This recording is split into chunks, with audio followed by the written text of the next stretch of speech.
Welcome back. हम बात कर रहे हैं चैंपियंस ट्रॉफी के हवाले से और क्या पाकिस्तान में होगी नहीं होगी। पाकिस्तान हाइब्रिड मॉडल के लिए तैयार होगा नहीं, लेकिन अभी तक जो चीज़ें सामने आ रही हैं उससे मालूम पड़ता है कि पाकिस्तान अपने मौक़िफ़ पर डटा हुआ है और यही वजह है कि आईसीसी को भी इस हवाले से कोई मौक़िफ़ लेने में मुश्किलात का सामना है, क्योंकि अगर भारत में होने वाले जितने भी टूर्नामेंट्स हैं उसमें पाकिस्तान ये वाज़ेह कर चुका है कि वो भी फिर शिरकत नहीं करेगा। तो ये वो लाइन है जिसकी वजह से कहीं ना कहीं बीसीसीआई या फिर आईसीसी दबाव में नजर आता है और अभी तक कोई फैसला कुन हिकमत अमली सामने नजर नहीं आती आईसीसी की।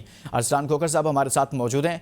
अरसलान, अगर ऐसा होता है कि हाइब्रिड मॉडल की वजह एक मुल्क की वजह से, एक मुल्क के इनकार की वजह से आप पूरा टूर्नामेंट हाइब्रिड मॉडल पर ले जाते हैं या फिर अपने मैचेस को हाइब्रिड मॉडल पर ले जाते हैं, तो ये मेरे ख्याल में तो आईसीसी के ऐसे टूर्नामेंट्स में पहली मर्तबा होगा। एशिया कप में तो ऐसा हुआ, लेकिन आईसीसी के जो इवेंट्स हैं उनमें पहली मर्तबा ऐसा होगा जिसमें एक मुल्क इनकार करे और उस एक मुल्क के इनकार की वजह से आप पूरा टूर्नामेंट उठाकर ले जाएं।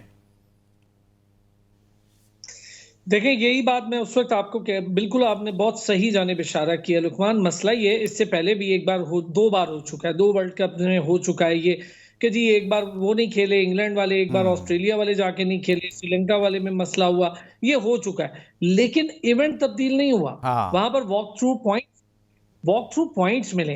तो ये वोटिंग किस लिए? वोटिंग हो ही नहीं सकती। ये सिर्फ इंडियन प्रोपेगेंडा। वोटिंग क्या करेंगे कि कहीं और ले जाएं? इसका मतलब है ये रास्ता खोल देंगे कि इंडिया के इवेंट में रखना डल गया, तो इसका मतलब है कोई और भी वोटिंग करा लेगा। ये कभी भी ये नहीं करेंगे। वोटिंग पर जा ही नहीं सकती आईसीसी। वॉक थ्रू पॉइंट या फिर हाइब्रिड के लिए ऑलरेडी एक गुंजाइश रखी थी अपने बजट में, और उसको हाइब्रिड नहीं कहा था, मिससेलेनियस कोई भी ऐसे सर्कमस्टांसेस हो जाते हैं। अब इनके पास कोई ऑप्शन नहीं है। मुझे बताएं ये क्या कह सकते हैं? हमारे पॉलिटिकल टाइज नहीं है, हमारे डिप्लोमेटिक टाइज नहीं है, ये हो नहीं सकता। जयशंकर पाकिस्तान आया था, अभी होकर गया है यहाँ से एससीओ में, फिर इनका सिफारत खाना यहाँ ऑपरेट करता है और हमारा भी करता है। तो ये डिप्लोमेटिक टाइज वाली बात तो हो गई फ्लॉप। अब क्या कहेंगे कि हमारे उनके साथ हुकूमती सतह पर ताल्लुकात नहीं है? वो भी नहीं हो सकता, वो भी ताल्लुकात हैं। जब मोदी पाकिस्तान आ सकता है तो फिर टीम क्यों नहीं आ सकती? फिर टेनिस का मामला ले लें। जब टेनिस का मामला हुआ तो सलीम सैफुल्लाह साहब ने फाइट की टेनिस की इंटरनेशनल फेडरेशन के साथ, आईटीएफ के साथ फाइट की, तब भी इंडियन टीम नहीं आ रही थी। उन्होंने कहा जी ठीक है, हम पाकिस्तान को टाई दे देते हैं। वो टाई पाकिस्तान को मिल जाती, पाकिस्तान चैंपियन बन जाता। वो फिर टीम भेजनी पड़ी इन्होंने और टीम आई पाकिस्तान में, लेकिन वहां फाइट की। यहाँ सिर्फ डिफरेंस क्या है? ये आईसीसी जो है ना, ये बेसिकली पसे पर्दा इंडियन क्रिकेट काउंसिल है। सिर्फ प्रॉब्लम ये आ रही है कि वो उसके मफादात का तहफ़्फ़ुज़ करती है जो बीसीसीआई के हों। और अब तो जेशा आ जाएगा। जेशा को अब डर जे ये शाह है। भी आ रहे हैं, ठीक है, लेकिन अगर ऐसा होता है हाइब्रिड मॉडल की तरफ जाते हैं, जैसे ब्रॉडकास्टर्स की जानिब से प्रेशर है, दबाव है कि भाई हमें बताया जाए कि टूर्नामेंट का शेड्यूल बताया जाए, हमने तैयारियां करनी है, लेकिन अगर ऐसा होता है कि हाइब्रिड मॉडल यानी कि आप दुबई ले जाते हैं, किसी और मुल्क में कुछ मैचेस को ले जाते हैं, तो ऐसे में तो फिर ब्रॉडकास्टर्स के लिए मजीद मसाइल होंगे ना कि चाहे ऑपरेशनल हो या फिर लॉजिस्टिक चैलेंजेस का सामना उनको करना पड़ सकता है, तो उनकी जानिब से मजीद दबाव भी तो आ सकता है कि ये नामुमकिन सूरत हाल हो जाएगी। नहीं, देखें मैं आपको पहले बताऊं, ये जो ब्रॉड और वो पहले से माइंडसेट बना के बैठी हुई हैं, ये शोशा वावेला पैसे के बलबूते पे, इंक्लूडिंग इंडियन कंपनी। और ये रिलायंस ज्यादातर काम करती है जो कि ऑलरेडी उनके अंबानी की है। और वो आप जानते हैं कि किस किस्म का माइंडसेट रखते हैं, हिंदुत्वा माइंडसेट। वो तो पाकिस्तान में क्रिकेट को पनपने नहीं देंगे। पहले से उन्होंने रेडी किया हुआ है कि हम किसी भी तरह से दुबई इसको ले जाएं या यूएई ले जाएं पूरे में और वहां करवा लें। लेकिन अभी तक पाकिस्तान क्रिकेट बोर्ड अड़ा हुआ था। पाकिस्तान क्रिकेट बोर्ड ने सवालनामा भेजा, आईसीसी ने जवाब मांगा, बीसीसीआई ने कोई जवाब नहीं दिया। चूंकि वो एक प्रोपेगेंडा कर रहे हैं 6-7 बोर्ड्स को लेकर। पाकिस्तान भी, ये आपको बता दूं, बैकडोर डिप्लोमेसी कर रहा है बाकी बोर्ड्स के साथ, और इस वक्त स्ट्रॉन्ग डिप्लोमेसी चल रही है पाकिस्तान की, और पाकिस्तान के पास वैलिड पॉइंट है। लेकिन जहां आप ये कह रहे हैं ना कि पाकिस्तान फिर इनके साथ कहीं नहीं खेलेगा, यार रास्ता हमने खुद दिखाया था एशिया कप में।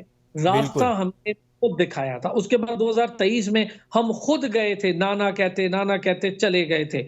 यही सारी कहानियां थी। लेकिन उस वक्त फर्क ये था कि कोई मुस्तनद चेयरमैन पीसीबी नहीं था। उस वक्त इनकी जो मैनेजिंग कमेटी थी उसके हेड हुआ करते थे पहले नजम सेठी, और उसके बाद ज़का अशरफ। ज़का अशरफ भी चेयरमैन बनने की कुर्सी से पहले चले गए। अब है चेयरमैन बैठे हुए। ये एक प्रॉपर चेयरमैन है, 3 साल के लिए इलेक्टेड चेयरमैन है। इन्होंने अपने फैसले करने हैं और इन फैसलों के नताए आने हैं, और ये 3 साल के लिए यहाँ पर मौजूद है और एक ताकतवर है वो। अगर वो ये फैसला कर लेते हैं कि हाइब्रिड मॉडल नहीं देना, तो आप यकीन करें इंडिया के लिए आसान नहीं होगा, तरने वाला नहीं होगा। ऑलरेडी प्रॉब्लम सिर्फ यहाँ आ रही है कि श्रीलंकन बोर्ड के जो इस वक्त हेड बैठे हैं, वो जय शाह के बड़े करीब हैं। यहाँ पर ये बहुत बड़ा मसला है, वरना हम श्रीलंका के जितने एहसानात हमारे श्रीलंकन क्रिकेट पर हैं, आपकी सोच है, वेस्ट इंडीज क्रिकेट पर है, आपकी सोच है। इसलिए पाकिस्तान 2 ऑप्शंस ऑलरेडी माइंड में रखा है, अगर श्रीलंका नहीं तो वेस्ट इंडीज। हमने अगली टीम को दावत देनी है, लेकिन ये होता मुझे नजर नहीं आ रहा, क्योंकि प्रेशर है पैसों का, प्रेशर है ब्रॉडकास्टर्स का, प्रेशर स्पॉन्सर्स का, आईसीसी का। अच्छा, अगर कोई ऐसा फैसला हो जाता है कि आईसीसी के फोरम पर कोई ऐसा फैसला हो जाता है जिसमें भारत पाकिस्तान में खेलने के लिए तैयार नहीं होता और फिर हाइब्रिड मॉडल का कहा जाता है, लेकिन पाकिस्तान भी उसके लिए तैयार नहीं होता, फिर टूर्नामेंट को कहीं और ले जाया जाता है, किसी और की मेज़बानी में दे दिया जाता है, तो क्या पाकिस्तान को फिर इस टूर्नामेंट का, इस इवेंट का बाइकआउट करना चाहिए? लुकमान, हम हाइब्रिड मॉडल दे देंगे। हम इस इवेंट का किसी भी सूरत में ना बायकॉट नहीं कर सकते। हमने अपने रेनोवेशन स्टार्ट कर रखी है, अपग्रेडेशन स्टार्ट कर रखी है। स्टेडियम्स की पैसा हम बहुत ज्यादा लगा चुके हैं। $70 मिलियन ऑलरेडी बजटेड है। 10 से 20 करोड़ डॉलर्स की गेम इस एक मैच की है, पाकिस्तान इंडिया के मैच की। ओवरऑल स्ट्रक्चर देखें तो $50 करोड़ से भी ऊपर की प्रॉफिटेबिलिटी का स्ट्रक्चर है ये चैंपियंस ट्रॉफी। तो हम ये नहीं कर सकते। मैं आपको बता दूं, हाइब्रिड मॉडल हम एट दी एंड जरूर दे देंगे। अगर उन्होंने जरा ज्यादा प्रेशर डाला, हम दे देंगे। हम ये इवेंट नहीं जाने देंगे, और ये इवेंट जाने देना, मैं समझता हूं कि जाने नहीं देना चाहिए, बेवकूफी है। ये रास्ता नहीं खोलना था, अब रास्ता खोला है, तो फिर इसमें ज्यादा बहादुरी ये है कि अगर तो किसी मजबूरी में हाइब्रिड मॉडल देना, अगर तो, क्योंकि मुझे लग रहा है मैं भी हैं, उसके बाद हम एक बार बात करके जरूर देख लेंगे, ये दे देंगे हाइब्रिड मॉडल। अगर ये किसी भी मैं आपको बताऊं, जो असल मसला चल रहा है, जो बैकडोर पर पिंग पोंग गेम है ना, वो जो चल रही है ना, वो इस पे चल रही है कि गेंद उछलेगी किस तरह। वो उछलेगी फाइनल को लेकर। अगर तो सेमीफाइनल भी हम दे देते हैं हाइब्रिड, तो फाइनल भी हम अगर बाहर खिला देते हैं, तो ये इवेंट आपके लिए फ्रूटफुल नहीं है। वहां पर प्रॉब्लम आ रही है। जो गेम चल रही है, इंडिया जो गेम चला रहा है कि हम फाइनल भी बाहर अभी ले तक पाकिस्तान जो रिपोर्ट हो रहा है उसके मुताबिक एक सेमीफाइनल और एक फाइनल, यानी कि फाइनल भी पाकिस्तान से बाहर है। चले हम कुछ आगे बढ़ते हैं।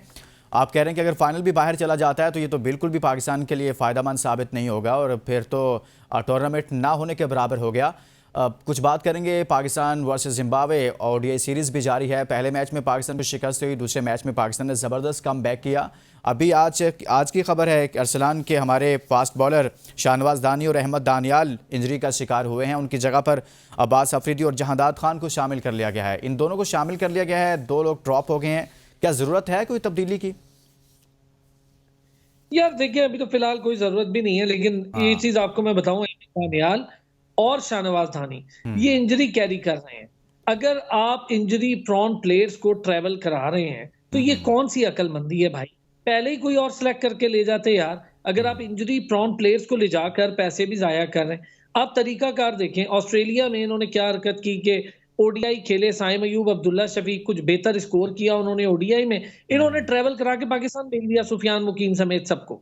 ये वापस आते हैं और वहां पे टी20 मैचेस होती हैं। ये बेचारे टी20 के बाद वापस जिम्बाब्वे जाते हैं। ओ भाई, व्हाई नॉट? उन्हें ट्रेवल कराओ। आप उन्हें भी इंजरी और थकावट और जेट लैग का शिकार कर रहे हो, उन्हें भी साथ ट्रेवल करा लो। जितना पैसा आप टिकट्स पे लगा रहे हो, उससे आधा पैसा लगेगा वहां पर ट्रेवल करा के रखने में।